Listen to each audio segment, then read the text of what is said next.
नमस्कार, मैं हूं सौरभ चंद केसरी और अपने यूट्यूब चैनल में आपका स्वागत करता हूं। साइंस का नवा सेट लेकर के आया हूं और हम लोग कर रहे हैं साइंस का प्रीवियस ईयर। और आज का पहला प्रश्न है,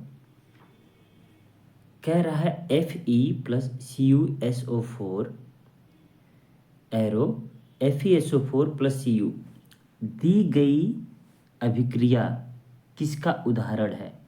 ऑप्शन ए विघटन अभिक्रिया, विस्थापन अभिक्रिया, युग्मन अभिक्रिया, दहन अभिक्रिया। तो हम कैसे पता करें कि क्या है? मैं तो अभी ये देखिए हर एक सेट में आ रहा है। सेट मतलब ये प्रीवियस ईयर के हर एक पेपर में आ रहा है।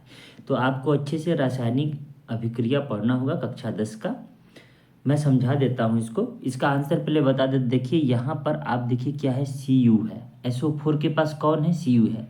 लेकिन आप देखेंगे कि अब SO4 के पास Cu ना होकर के Fe है, Cu बाहर निकल गया। इसका मतलब यहाँ से वो विस्थापित हो गया। तो यहाँ पर इसका ऑप्शन हो जाएगा ऑप्शन सी, विस्थापन अभिक्रिया। देखिए सी लिखा है इसलिए मैंने सी कह दिया। आपको याद रखना है विस्थापन अभिक्रिया। मैं थोड़ा थोड़ा सोच रहा हूँ, थोड़ा सा एक्सप्लेन कर दूँ कि रासायनिक अभिक्रिया क्या प्रकार क्या होंगे। देखिए युग्मन अभिक्रिया, इसे हम संयोजन अभिक्रिया भी बोलते हैं। क्या बोलते हैं? संयोजन अभिक्रिया। संयोजन अभिक्रिया में आप देखेंगे कि ये संयुक्त हो जाएंगे। क्या हो जाएंगे? संयुक्त हो जाएंगे। ठीक है, एक एग्जाम्पल से अगर मैं ये लूँ, आप यह देखेंगे कि मैं एक एग्जाम्पल लेता हूँ CaO, कैल्शियम ऑक्साइड। ठीक है ना, इसकी क्रिया किससे करा देता हूँ? जल से। तो आप देखेंगे कि ये बिना बुझा हुआ चूना कैल्शियम ऑक्साइड जो है, कैल्शियम हाइड्रोक्साइड बुझा हुआ चूना में बदल जाता है। तो आप देखेंगे कि ये CaO और H2O मिलकर के एक हो गए। तो यहाँ पर क्या है? संयोजन अभिक्रिया है। अगर मैं ये कह दूं Na और यहाँ पर Cl है, यहाँ पर मिल करके NaCl हो गए, ये दोनों मिलकर के एक हो गए, तो वो होता है युग्मन अभिक्रिया या संयोजन अभिक्रिया। इंग्लिश में कॉम्बिनेशन रिएक्शन। क्लियर है? अच्छा, विघटन क्या होता है? मैं पढ़ा चुका हूँ। टूट जाते हैं। ऐसी अभिक्रिया जिसमें कोई अणु टूट जाता है कई भाग में, तो क्या होता है? विघटन या वियोजन अभिक्रिया। विघटन को क्या कहते हैं? डिकम्पोजिशन या वियोजन अभिक्रिया। जैसे एक एग्जाम्पल मेरे दिमाग में आ रहा है कि अगर मैं यहीं पर, मैं इसको मिटा देता हूँ, आप आंसर समझ चुके हैं। यहीं पर अगर मैं विघटन अभिक्रिया कर लूँ, तो अगर मैं ये ले लूँ FeSO4, क्लियर है? मैंने फेरस सल्फेट ले लिया। अब इस पे मैं अगर हीट दे दूं, हीट मतलब उष्मा दे दूं, तो ये किस में टूट जाएगा? फेरिक ऑक्साइड में, Fe2O3। ये 2 है मेरे भाई, ठीक है ना, जेड मत समझिएगा। Ferric oxide plus SO2 gas plus SO3 gas. ये देखिए ये अकेला है, यहाँ 1 2 3 लोग हो गए। तो पहचानने का तरीका है, विघटन मतलब अकेले रहेगा तो एक से अधिक भागों में टूट जाएगा तो विघटन होगा। एक से अधिक भागों में होगा, अगर जुट करके अकेला हो जाएगा तो वो हो जाएगा युग्मन। इसी का ठीक उल्टा विस्थापन में एक को हटाकर दूसरा अपना जगह बना लेगा। देखिए यहाँ पर Fe ने Cu को हटा करके अपना जगह बना लिया, तो ये हो गया विस्थापन अभिक्रिया। ठीक है। दहन अभिक्रिया क्या होता है कि अगर हम जैसे विद्युत अपघटन हुआ तो उसमें भी क्या होगा, उस पर लिखा रहेगा, यहाँ पर कुछ न कुछ लिखा रहेगा दहन कराने पर, ठीक है ना, या उष्मा कराने पर, तो वो क्या होगा? टूट जाएगा। विघटन जैसा ही अभिक्रिया होता है, जब हम दहन उसका करा करके हीट बहुत अधिक उष्मा दे करके तोड़ते हैं तो क्या हो जाता है? दहन अभिक्रिया हो जाता है। क्लियर है ना? आप विस्थापन अभिक्रिया के बारे में समझ गए होंगे। विघटन अभिक्रिया, युग्मन अभिक्रिया, दहन अभिक्रिया, एक ही प्रश्न में मैंने चारों समझा दिया। समझाने लायक था क्योंकि बार बार प्रश्न पूछ रहा है। नेक्स्ट प्रश्न की इसका आंसर पता हो गया ना, कौन सा है यहाँ पर? Option C. ठीक है, नेक्स्ट प्रश्न की ओर बढ़ते हैं। नेक्स्ट प्रश्न है हमारा कि यदि 200 न्यूटन के नियत बल से लिफ्ट द्वारा किया गया कार्य 1000 जूल है, तो लिफ्ट द्वारा तय की गई दूरी बताइए। देखिए एफ का वैल्यू मेरे भाई दे दिया है 200 न्यूटन, कोई दिक्कत नहीं है। और आपको डब्ल्यू कार्य का वैल्यू दे दिया है 1000 जूल। अब आपसे डी पूछ रहा है विस्थापन, याद है ना, इसी आप कार्य का पढ़े होंगे, कार्य बराबर बल गुणे विस्थापन, विस्थापन मतलब एफ इंटू टी। अब देखिए कहीं कहीं ऐसे लिखता है तो आप कंफ्यूज मत होइएगा, एफ इंटू एस, ठीक है। अगर एंगल बनता है तो एफ डी कॉस थीटा हो जाता है या एफ एस कॉस थीटा, ठीक है ना। वर्ग 3 प्रकार से आप देखे होंगे कि होता है, धनात्मक, शून्य और ऋणात्मक, साइंस में, ठीक है ना। जब आप थियरी पढ़ेंगे तो निश्चित रूप से समझ जाएंगे। यहाँ पर मैं हल करा रहा हूँ। देखिए मेरे भाई आपको 1000 जूल दिया है, ठीक है। और ये एफ मैं क्या करता हूँ, इधर ले आता हूँ, 200 नीचे कर देता हूँ, बराबर आपका डी विस्थापन बच जाएगा ना, तो 2×5 कितना होता है 10, तो ये 5 मीटर का विस्थापन हो जाएगा। उम्मीद करता हूँ आपके लिए आसान ही प्रश्न रहा होगा। Option A is right answer. Next प्रश्न पर बढ़ते हैं। कह रहा है कि परमाणु संख्या 56 वाला तत्व किस ब्लॉक से संबंधित है। देखिए कितनी बार प्रश्न पूछ चुका है, एक दो बार नहीं प्रश्न पूछा है, कोई परमाणु क्रमांक वाला तत्व किस ब्लॉक से है, कभी एफ ब्लॉक का, कभी डी ब्लॉक का, कभी एस ब्लॉक का, कभी पी ब्लॉक का, आपसे पूछेगा। क्लियर है ना। अच्छा तो हल कैसे करें, तो हमें परमाणु संख्या का कॉन्फ़िगरेशन, इलेक्ट्रॉनिक कॉन्फ़िगरेशन, इलेक्ट्रॉनिक विन्यास आना चाहिए, हमने यही सिखाया था। तो दो तरीका हमने आपको बताया था। पहला तरीका हमने यह बताया था बोरबरी का नियम, और दूसरा आफबाउ का नियम। ये देखिए ये 56 है, ठीक है ना। अब पहले कोष में, दूसरे कोष में, तीसरे कोष में, चौथे कोष में कितने इलेक्ट्रॉन होंगे, तो वो बोरबरी का नियम है। जैसे मैं अगर कहूँ तो पहले में कितना होता है मेरे भाई 2, आपको पता ही है। दूसरे में कितना होता है 8, तीसरे में कितना होता है तो आप कहेंगे कि 18, चौथे में कितना होता है 18, 32, ठीक है ना। इस तरीके से मैंने बताया है। तो हल करने का तरीका क्या है, 2 8, फिर क्या होगा 8, बात समझिएगा। तीसरे में क्या होगा 8, और हमने ये सिखाया था तीसरा होगा तो 2n², 3×3=9, 18, 18 हमने लिख लिया क्योंकि ये 56 है, इसी के अकॉर्डिंग करते हैं, ठीक है ना। अभी 18 8 26, 26×2 कितना हो गया 28, अभी 28 है, अभी भी 28 बचा है, तो चौथा कोष में जाएंगे। चौथा कोष में कितना जाना होता है, तो हम कहेंगे कि 32 जाना होता है। लेकिन याद रखिएगा 32 हम करेंगे तो ज़्यादा हो जाएगा, 56 से ज़्यादा हो जाएगा ना। देखिए 2 8 10, 10 और 18 28, अगर 32 किए तो 60 हो गया। तो याद रखिएगा हमको क्या करना है, यहाँ पर इसके बाद वाले में 8 रखना है, अब इसके बाद में इसको भरते जाना है। ये देखिए बहुतों को नहीं समझ में आता है ये, इसलिए मैं क्या करता हूँ कि इलेक्ट्रॉनिक कॉन्फ़िगरेशन आपको मैं वो सिखाऊंगा कैसे, एस पी डी एफ वाला। तो मैं यहाँ पर 18 कर दिया, बात समझ में आया। अब देखिए अभी भी क्या पूरा हो गया, क्या नहीं हुआ, 18 18 36 10 46 8 54, तो अब यहाँ पर 2 होगा। बाह्य कोश में कितने इलेक्ट्रॉन हुए, तो आप कहेंगे कि सबसे बाह्य कोश में 2 इलेक्ट्रॉन हुए। क्लियर है। अच्छा 2 इलेक्ट्रॉन किस में होते हैं, आप कहेंगे कि एस में होते हैं, तो S2 लगभग मतलब यह हुआ कि यह एस ब्लॉक का तत्व है। एक तो तरीका ये है, दूसरा तरीका कैसे करेंगे मैं वो सिखा देता हूँ। 1s2 2s2, ये अच्छे से लिख देता हूँ मैं 2s2 को, ठीक है।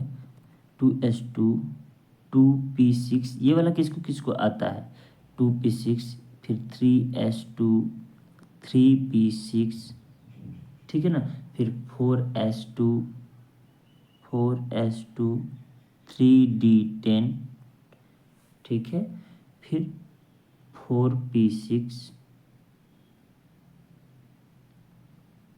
फिर 5s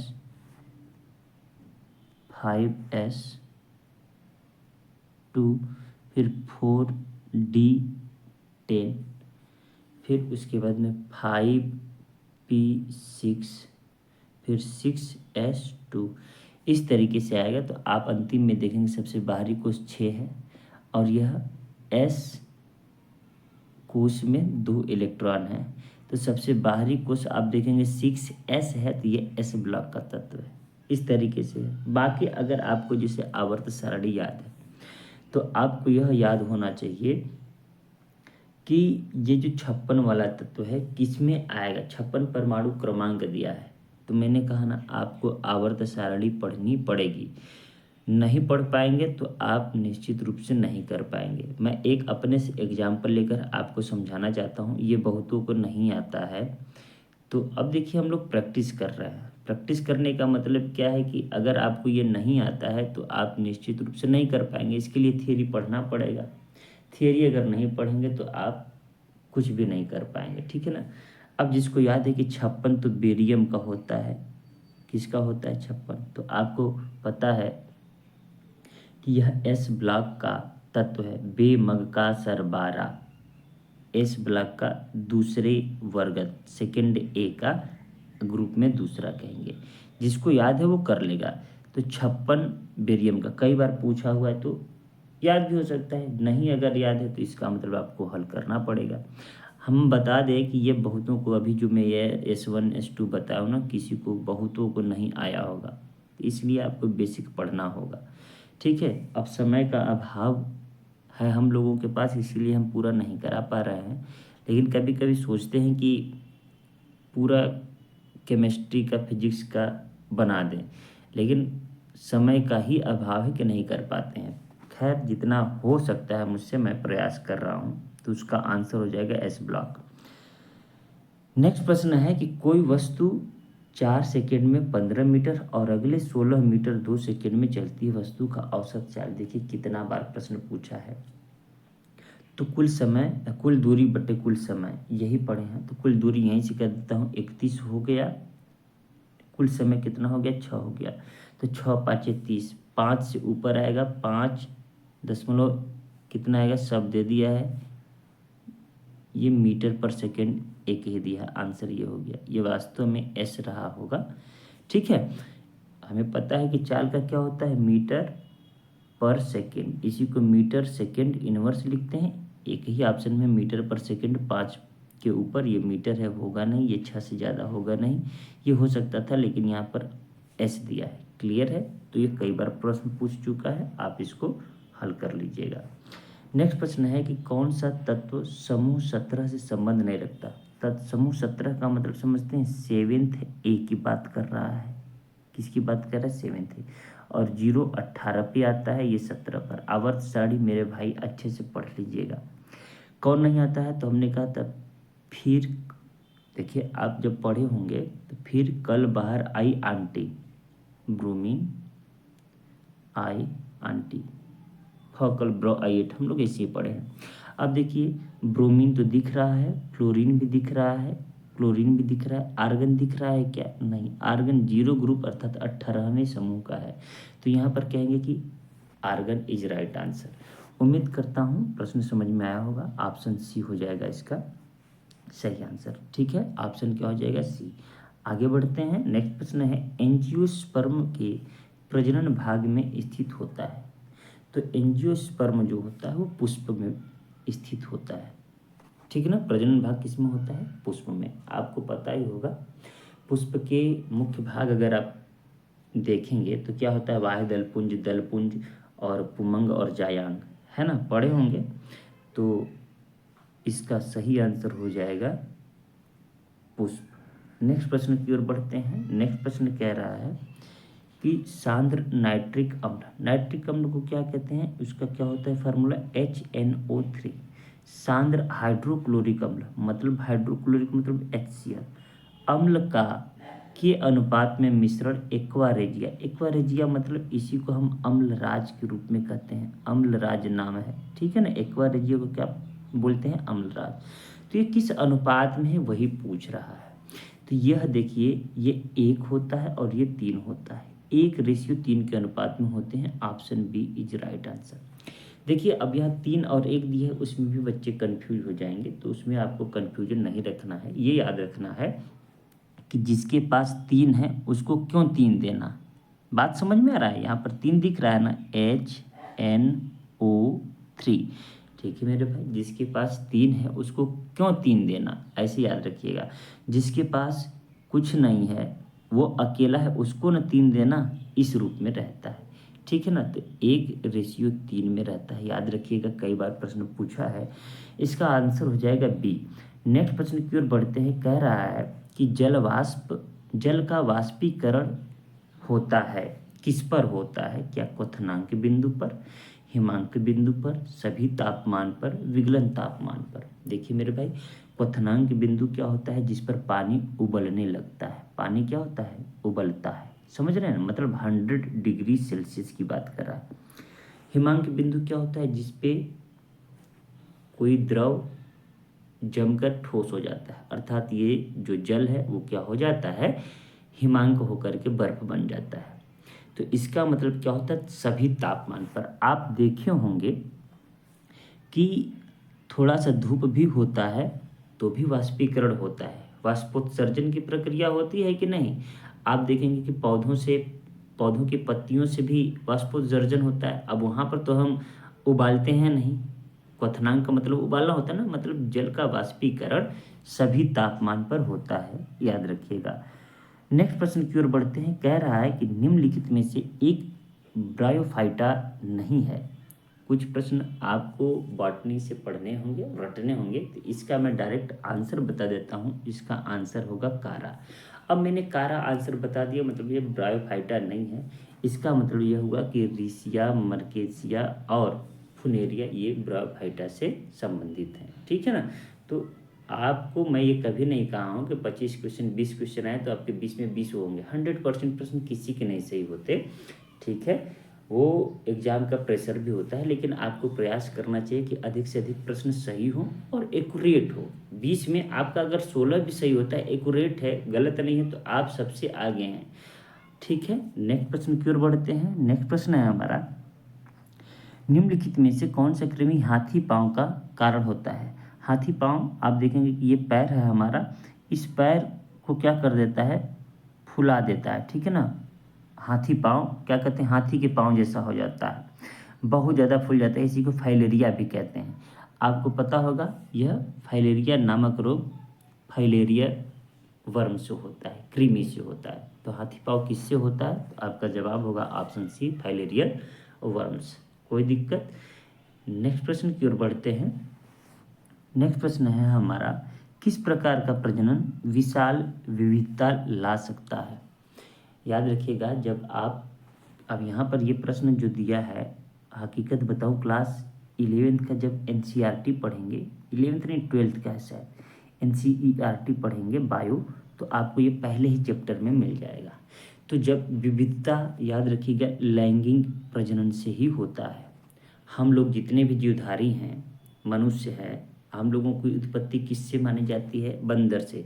लेकिन जितने स्तनधारी हैं मेरे भाई, उनकी जो शुरुआत हुई है चूहों से हुई है। मैमल्स, पहले मैमल्स क्या है? वही चूहे ही हैं। वो लैंगिक प्रजनन का ही कारण है कि इतनी विविधता हो गई है। गाय, भैंस, बकरी, शेर, कुत्ता, बिल्ली, मनुष्य, बंदर, देख रहे हैं ना, लंगूर, ये सब लैंगिक प्रजनन के कारण ही इनमें इतनी विविधता आ गई है। अलैंगिक जनन में कोई विविधता नहीं आती। आप देखेंगे कि हूबहू वही रंग रूप, वही आकार उसी प्रकार से होगा। जैसे अमीबा को आप देखेंगे तो अलैंगिक जनन के द्वारा खुद अपने आप को विभाजित कर लेता है, विखंडित कर लेता है और हूबहू एक जैसा ही रहता है।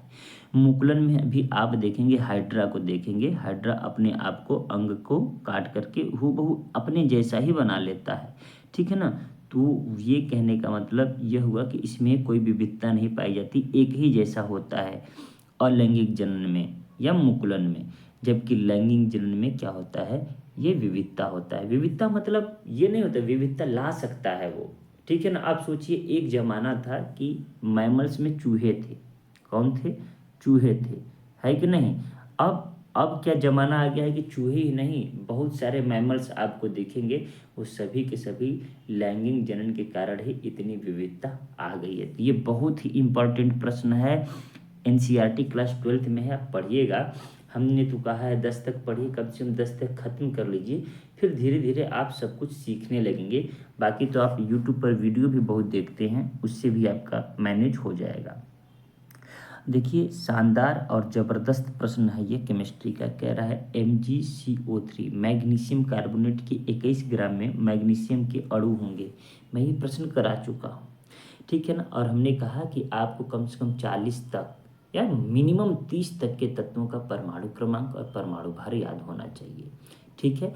तो मैं क्या करता हूँ, मैं प्रयास करके आपको याद करा देता हूँ। यहीं पर थोड़ा सा कोशिश करूँगा, जितना हो सके करूँगा, नहीं वीडियो लंबा हो जाएगा। पहले मैं इसको हल कर लूँ। देखिए मेरे भाई, आपको ये MgCO3 कितना दिख रहा है, CO3 है, CO3 ये टोटल कितना है, तो कहेंगे सर टोटल तो एक ही दिख रहा है, यहाँ पर 2 या 3 नहीं ना लिखा है, इसका मतलब एक है, ये एक अणु है, ठीक है। अब एक अणु के 21 ग्राम में, अब कह रहा है कि मैग्नीशियम कार्बोनेट के 21 ग्राम में कितने अणु हैं, तो ये तो एक ही अणु है, इसमें कोई दिक्कत है नहीं।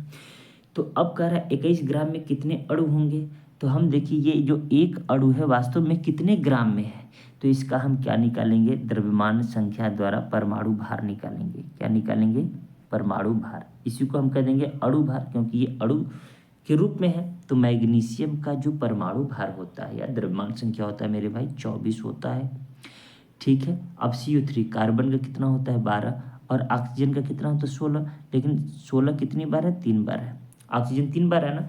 अब देखिए 16 तियाँ 48 प्लस 12 प्लस 24, अब तीनों को जोड़ेंगे तो इसका द्रव्यमान निकल के आ जाएगा, परमाणु भार निकल के आ जाएगा, या हम यूँ कहें अणु भार निकल के आ जाएगा। तो देखिए 48 और 12 60 20 80 4 84, इसका मतलब क्या हुआ, हम इसको ग्राम से डिनोट कर देते हैं। इसका मतलब यह हुआ कि मैग्नीशियम कार्बोनेट के एक अणु में, ये अकेला एक ही है, एक अणु मतलब 84 ग्राम में एक अणु। बात समझ में आ रहा है, 84 ग्राम में कितने अणु हैं, एक अणु, या यूँ कहें कि एक अणु में 84 ग्राम होता है, ठीक है मेरे भाई, इतना समझ में आया। लेकिन अब यहाँ पर कितना ग्राम में पूछ रहा है, 21 ग्राम में पूछ रहा है। तो हल करने का तरीका क्या है कि 21 चौके 84, ये 4 से हो रहा है, तो एक में भी 4 का भाग देंगे तो 0.25 आएगा। नहीं समझ में आया तो समझा देता हूँ ऐसे। देखिए कि 84 ग्राम में कितने अणु, तो आप कहेंगे कि एक अणु, ठीक है मेरे भाई, कितने अणु, तो एक अणु। तो अब बताइए 1 ग्राम में कितने अणु हो जाएंगे, तो यहीं पर कहेंगे कि 1 ग्राम में हो जाएंगे हमारे पास 1/84, ठीक है। तो 21 ग्राम में कितना होगा, तो 21 से गुणा कर देंगे, तो 21 चौके 84, 1/4, 1/4 को क्या लिखते हैं 0.25। बोलिए समझ में आया कि नहीं आया। कभी भी ऐसे प्रश्न को आप लगाएंगे, एक सवाल मैं अपने मन से आपको बना कर दे रहा हूँ, उसका जवाब दीजिएगा, और जवाब पूरा लिख करके दीजिएगा। मैंने प्रश्न दे दिया, क्या दे दिया, ये एक प्रश्न दे दिया आपको, ये है NaOH। अगर लगा कर प्रश्न दे दिए तो मैं जानूंगा कि मेरा सफल हो गया। ये प्रश्न आपके लिए होमवर्क में है, और होमवर्क में आप कह दीजिएगा कि सर होमवर्क का पूरा लिख दीजिएगा NaOH ऐसे करके ना, तो मुझे अच्छा लगेगा। होमवर्क है ये NaOH के, ठीक है, NaOH के 20 ग्राम में 20 ग्राम में कितने अणु होंगे, कितने अणु होंगे, क्या होगी, कितने अणु होंगे, ये प्रश्न आपको बताना है, ठीक है मेरे भाई, कोई दिक्कत। ये एक प्रश्न है, अब इस प्रश्न का जवाब आपको देना है। मैं आपको हिंट के लिए दे देता हूँ, सोडियम का परमाणु भार 23 होता है, ऑक्सीजन का अभी मैंने बता दिया 16, और हाइड्रोजन का कितना होता है 1, ठीक है। आपको यह बताना है। नेक्स्ट प्रश्न की ओर बढ़ते हैं, इसका जवाब जरूर आप दीजिएगा, ठीक है। नेक्स्ट प्रश्न है, कह रहा है कि पृथ्वी पर किसी वस्तु का द्रव्यमान, पृथ्वी पर किसी वस्तु का द्रव्यमान 10 kg है, पृथ्वी पर इसका भार क्या होगा, ठीक है। देखिए पहले इसको मैं सही से प्रश्न दे पाया कि नहीं, ये थोड़ा देखिए, मैग्नीशियम का पूछा था तो मैग्नीशियम का कितना दिया है, 21 दिया था ना, तो टोटल इसका हमने निकाल लिया 84।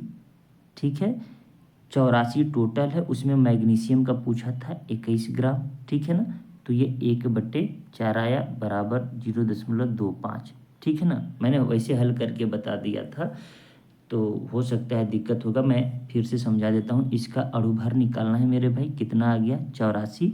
टोटल 84 में मैग्नीशियम पूछ रहा है, तो 84 न कर रहा है 21 ग्राम में मैग्नीशियम के अणु होंगे, तो इसी तरीके से निकालिएगा। तो NaOH का है तो उसमें जो है आपको सोडियम का बताना है, किसका बताना है, सोडियम का। ठीक है ना। नेक्स्ट यही प्रश्न है, कह रहा है कि पृथ्वी पर किसी वस्तु का द्रव्यमान 10 केजी है, तो पृथ्वी पर इसका भार क्या होगा। तो मेरे भाई भार मतलब W वेट बराबर क्या होता है, ये वेट भार एक प्रकार का क्या है, बल है, बता चुका हूँ। तो mg होता है भार का, m का वैल्यू 10 केजी है और g का वैल्यू 9.8 आपको पता है, तो 98 न्यूटन हो जाएगा इसका सही आंसर। ठीक है ना, 98 न्यूटन। क्लियर है मेरे भाई, भार का मात्रक क्या होता है, न्यूटन। तो उम्मीद करता हूँ ये प्रश्न समझ में आया होगा। और नेक्स्ट प्रश्न है हमारा, कह रहा है कि बंदूक से 12 ग्राम द्रव्यमान की गोली दागी जाती है। गोली को बैरल से बाहर निकालने में 0.006 सेकेंड लगते हैं तथा उसका वेग 300 मीटर पर सेकेंड है। बंदूक द्वारा बुलेट पर आरोपित बल कितना है। तो आरोपित बल पूछा है मेरे भाई। तो देखिए, पहली बात तो थोड़ा सा डिफ़िकल्ट लग रहा है, लेकिन ये देखिए बल पूछ रहा है, ठीक है ना, लेकिन m का वैल्यू दे दिया है 12 ग्राम। ठीक है, और v का वैल्यू भी दे दिया है 300। देखिए ऐसे लिखेंगे तो क्या होगा, आपके माइंड में आ जाएगा कि यहाँ पर कौन सा वो लगने वाला है। ये समय कितना है, 0.006 सेकेंड, ये सब दे दिया है ना। ठीक है, और आपसे पूछा है कि बुलेट पर आरोपित बल। ठीक है, बल बराबर क्या होता है, तो आपने सीखा है बल बराबर, तो सर हमने MA ही सीखा है। MA मतलब द्रव्यमान, द्रव्यमान दे दिया मेरे भाई 12 ग्राम। बोलिए हाँ, कोई दिक्कत। अच्छा, क्या हम एसआई मात्रक में द्रव्यमान का मात्रक का ग्राम रखते हैं, क्या है, नहीं सर किलोग्राम। तो मैंने इसको 1000 से भाग दे दिया तो किलोग्राम हो गया, कोई दिक्कत इसमें। ये देखिए मेरे भाई, एक m का वैल्यू रखा है। ठीक है, अच्छा a का वैल्यू दिया है, नहीं सर, लेकिन वेग परिवर्तन की दर को त्वरण कहते हैं। बोलियो हाँ, तो यहाँ पर वेग दिया है और यहाँ पर समय दिया है। तो आपको पता है कि जब गोली बंदूक में होगी तो u बराबर तो 0 ही होगा। तो हम ये मान सकते हैं कि जो a का वैल्यू है, यहाँ पर a का वैल्यू है v/t हो जाएगा। नहीं समझ में आया तो हम कहते हैं v-u/t। तो u का वैल्यू जब 0 है तो मैं डायरेक्ट a का वैल्यू लिख देता हूँ 300/t का वैल्यू 0.006। बोलिए हाँ मेरे भाई, सवाल समझ में आया। ऐसा सवाल कर चुके हैं, ऐसा नहीं कि पहली बार कर रहा है, लेकिन धीरे धीरे बता रहा हूँ कि समझ में आ जाए आपको। अभी देखिए 1 2 3 अंक पर दशमलव है, तो गुणा जब इन दोनों का करूँगा तो ये तीनों खत्म हो जाएगा, दशमलव हट जाएगा। क्लियर है। 6 दूना कितना होता है 12, और 3 दूना कितना हो जाएगा 600 न्यूटन। कितना आसानी से सवाल लग गया, और ये इतना टाइम लगाकर मैं बताया हूँ बस, नहीं तो आप तुरंत इसको हल कर सकते हैं। क्लियर है, आगे बढ़ें। नेक्स्ट प्रश्न है हमारा, लार ग्रंथि से कौन सा एंजाइम स्रावित होती है, तो रटा रटाया है एमाइलेज। कौन सा, एमाइलेज। आगे बढ़ें, आपको ये भी पता हो, ये लार ग्रंथि से पूछा है, ये नहीं पूछा है कि लार में कौन कौन सा एंजाइम होता है। लार ग्रंथि से एमाइलेज एंजाइम स्रावित होता है, और लार में 2 प्रकार के एंजाइम होते हैं, आपको पता होगा। एक तो लाइसोजाइम होता है, क्या होता है, लाइसोजाइम, याद होगा आपको। और एक दूसरा यहाँ मैं लिख देता हूँ, ठीक है, यहाँ लिख देता हूँ। दूसरा हमारा होता है टायलिन। क्या होता है, टायलिन। ये तो सभी को रटाया होगा। लार से, लार में लाइसोजाइम और टायलिन नामक के एंजाइम पाए जाते हैं। जो कि आपको पता ही होगा कि जो बैक्टीरियल इन्फेक्शन होगा, खाने में कोई बैक्टीरियल होगा तो उसको पहले ही मार देगा, थोड़ा बहुत जो बचेगा तो पेट के HCl से मर जाएगा। क्लियर है ना? कोई दिक्कत। एक आपको मैं बता दूं, बहुत ही महत्वपूर्ण और शानदार प्रश्न कभी कभी पूछ देता है कि अगर हम रोटी को, मतलब सूखे रोटी को चबाते हैं, केवल रोटी को, लेकिन चबाते चबाते एक समय ऐसा आता है कि वह मीठा हो जाता है, उसका कारण क्या है? आप बताएंगे टाइलिन। टाइलिन के कारण ही रोटी चबाने में मीठा लगता है। इसका एक और कारण है, अगर लार पूछे तो टाइलिन लार के कारण रोटी चबाने में मीठा लगता है। इसके अलावा और है, जब हम चबाते चबाते चबाते उसका लुगदी बना देते हैं तो उसका कार्बोहाइड्रेट वो ग्लूकोज में बदल जाता है, इसलिए भी मीठा लगने लगता है। क्लियर है? नेक्स्ट प्रश्न की ओर बढ़ते हैं। नेक्स्ट प्रश्न है हमारा, इसको एमाइलेज याद रखिएगा। नेक्स्ट प्रश्न है, पारे का अयस्क है, तो पारे का अयस्क कौन सा है मेरे भाई? सीने बार।